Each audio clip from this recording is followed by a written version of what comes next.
Et j'ai dit, encore pour rappeler, que toutes les actions de Dieu sont bonnes.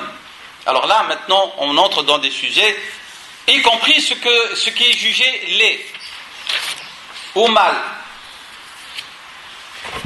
Est-ce que vous n'avez pas vu qu'Allah subhanahu wa ta'ala a créé les serpents avec leur venin? Ils sont nuisibles à l'homme et ils sont utiles aussi. Est-ce que vous n'avez pas vu que Dieu a créé Iblis, la'anahullah, le maudit, cause de tentation, mais aussi cause de récompense et de sélection. Chacun selon son mérite et la valeur de son action. Donc, tout ce que Dieu subhanahu wa ta'ala a créé d'actions qu'on appelle Hassan ou Qabih, il a toujours une conséquence louable et derrière laquelle il y a une sagesse. Ces sagesses, parfois les hommes sont capables de les cerner, donc parfois ils ne sont incapables de les dévoiler. Allah subhanahu wa ta'ala, af'aluhu kulluha tasduru an hikma. Tout ce qu'il fait émane d'une sagesse infinie. Et c'est pour ça que vous trouvez partout dans le Coran où Dieu parle de sa hikma, hakim. Et parfois il associe à alim, le très sage, le très omniscient. Tandis que le serviteur, son action mauvaise, il est jugé comme tel parce qu'on lui a dit de ne pas le faire parce qu'il est mauvais. C'est pour ça qu'on lui dit ce que tu fais est mauvais. Voyez-vous votre enfant, lorsque vous lui dites ne faites pas telle chose, elle est mauvaise parce que vous le savez, et il le fait, vous allez le récompenser, vous allez le dénigrer, vous allez le blâmer. Je n'ai pas dit vous allez le casser, hein. Vous allez le... Bien sûr, avant il y avait tout un travail d'information au préalable. Et puis après, vous allez le blâmer parce que vous lui avez dit que c'est mauvais. Est-ce que la faute vous incombe ou lui incombe si vous avez fait votre travail d'explication et de démonstration? Elle lui incombe à lui. Est-ce que lorsque la créature fait des mauvaises actions, ça donne à des mauvaises actions, est-ce que c'est Dieu qu'il faut blâmer ou il faut blâmer celui qui a été averti? Celui qui a été averti, il doit être blâmé.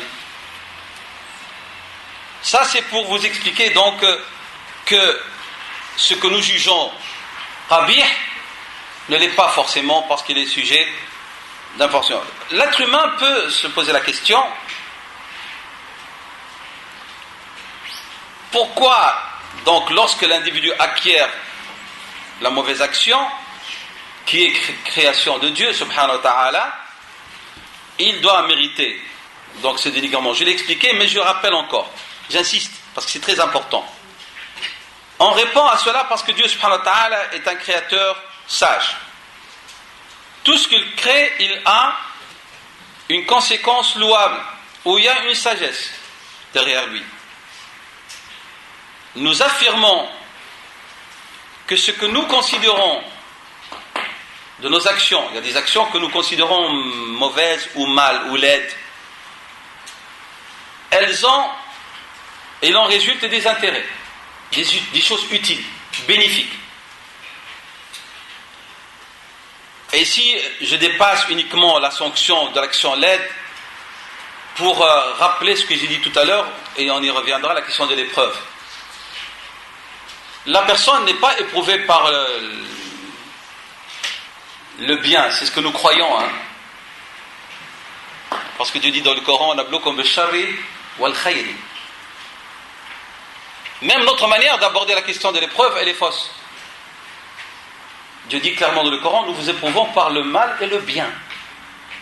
Le bien lui-même, il est une épreuve. C'est-à-dire, quelque part, il peut devenir laid et mauvais. Le permis, le halal, nos savants disent, il peut acquérir le statut de l'interdit lorsqu'il y a abus. Lorsqu'il y a abus des choses halal, si vous en abusez, il devient sujet de sanction. Alors que c'est halal. Donc la chose peut changer de statut, hein, juridiquement. Une chose qui est permise peut devenir, si elle est au service d'une obligation, obligatoire, juridiquement.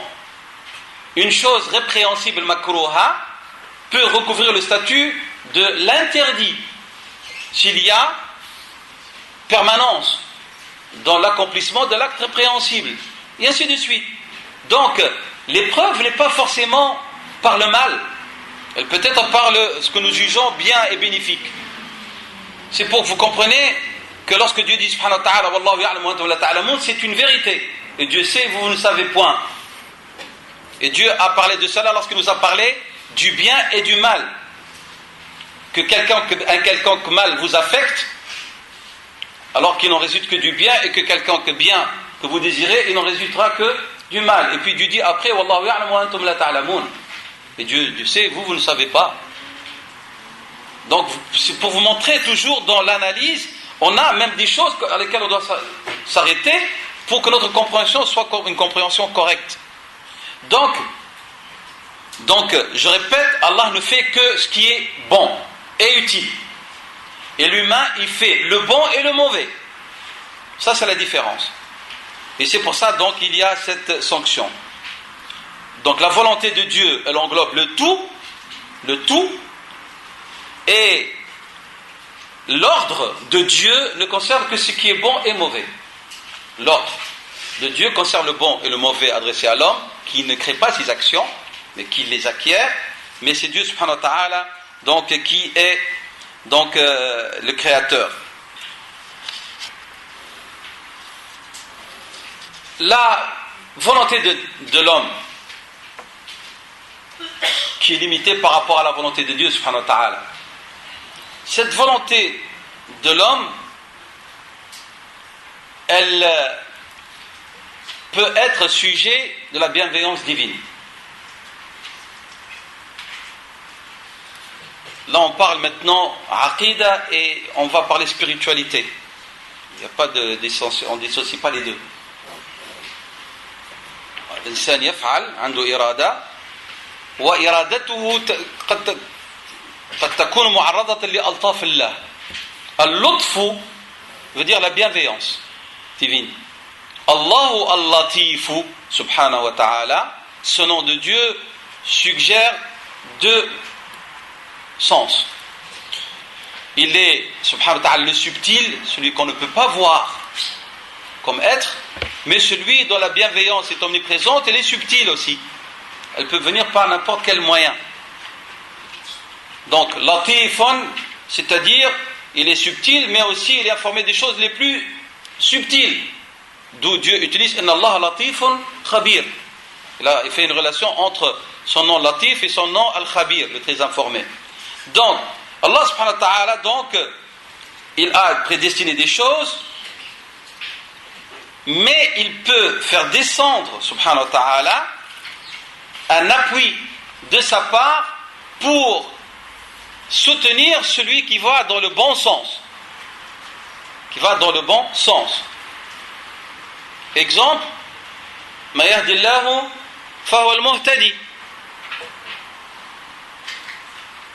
wa ma yudlil fala hadiya lah. Ce que veut dire ça? Celui qui, comme dit Ibn al-Qayyim rahimahullah ta'ala, celui qui se guide, il est responsable. Allah va l'affirmer par la guidance. Alors l'autre Allah qui vient, intervient, le soutien. Bienveillant de Dieu intervient pour soutenir et pousser celui qui a choisi. Et celui qui a choisi l'égarement, Dieu subhanahu wa ta'ala va aussi le soutenir. Et lui donne tout ce qu'il faut pour qu'il reste dans ceci. Donc l'autre faut ici bienveillant, c'est lorsque vous initiez quelque chose de bien, et Allah subhanahu wa ta'ala va intervenir par sa bienveillance pour vous raffermir et maintenir. Et ça s'appelle tawfiq min Allah qui intervient. Donc l'assistance de Dieu subhanahu wa ta'ala. Celui qui a pris la résolution, ici vous avez le hadith, Ya ibadi kullukum dhalun illa man hadaytuhu fastahduni ahdikum. Chacun d'entre vous peut être égaré. S'il s'appuie que sur sa propre volonté, et s'il n'y a pas l'ordre de Dieu, son soutien, son appui, il est égaré. Alors demandez-moi la guidance et je vous guiderai. Ça ne veut pas dire que vous restez dans la mécréance et Dieu va vous guider. mais que la bienveillance divine intervient lorsqu'il y a une démarche. Elle est nécessaire toujours. Elle est nécessaire, cette démarche. Celui qui a pris la résolution de s'entêter, de se rebeller, de désobéir, la règle de Dieu subhanahu wa ta'ala, c'est qu'Allah subhanahu wa ta'ala va l'affirmer et le pousser dans cette voie-là. Comme Dieu le dit dans la sourate Al-A'raf, verset 146, sourate 2 Al-Baqarah, verset 26, sourate le repentir At-Tawbah, le verset 115, et ainsi de suite.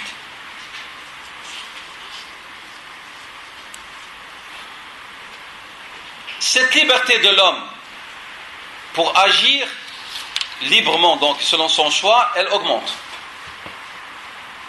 Il y a une augmentation à cette liberté. Son augmentation, elle s'acquiert par l'ilm, le savoir. On appelle ça le ma'rifa, la connaissance. Le ma'rifa est de deux sortes. Le ma'rifa al-aqliya, la connaissance rationnelle, qui s'acquiert par les outils, soit par la raison ou par les sens, c'est-à-dire par la réflexion ou par l'expérience.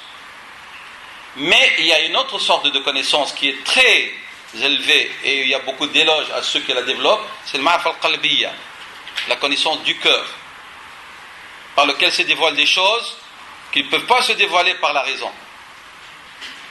Et l'islam, il demande aux musulmans et aux musulmanes d'aller chercher à développer cette connaissance.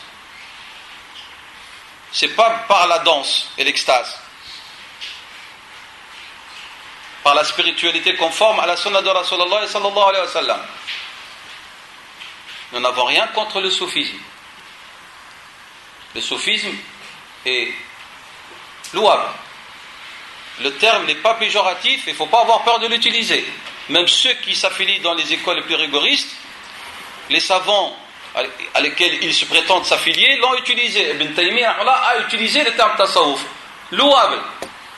Ibn al-Qayyim l'a utilisé, Ibn Rajab al-Hanbali l'a utilisé, Ibn al-Jawzi l'a utilisé. Ce qu'ils ont condamné, c'est lorsqu'il sort du cadre de la sunna de Rasul sallam, et ça devient de l'ésotérisme, et on nous parle d'inspiration qui est source même de règles de droit et de tout. Ça c'est autre chose, ça devient. C'est de ça dont on parle. Et quand on nous parle de batiniya et de ta'limiyya, alors on est loin de la voie. Mais cette connaissance, elle est théorique, rationnelle, et s'acquiert par le raisonnement ou par l'expérimentation. Ça c'est un moyen. Et l'autre moyen, al-qalb, qui est le creuset de la vraie connaissance.